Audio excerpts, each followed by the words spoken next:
কিছু কাজ গোপনে করতে শিখেন। তারা গোপনে গোপনে এইভাবে দায়ীদের আলেমদের নাম লিস্ট করে গোপনে গোপনে উঠায় ফেলতো।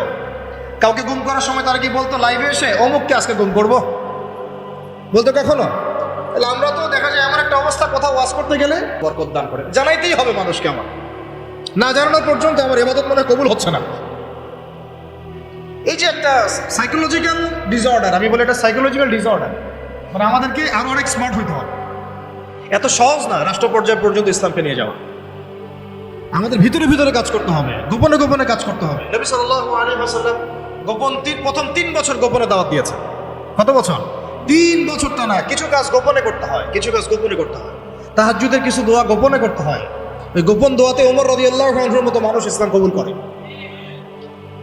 ভালো করে বুঝবেন, সবকিছু প্রচার করতে হয় না। হ্যাঁ, প্রচার আমি করব, যেটা প্রচার করার প্রয়োজন, যেটা প্রচার করা দরকার, যেটা প্রচার করলে কাফেরের গায়ে জ্বালা ধরবে, সেগুলো আমরা প্রচার করব।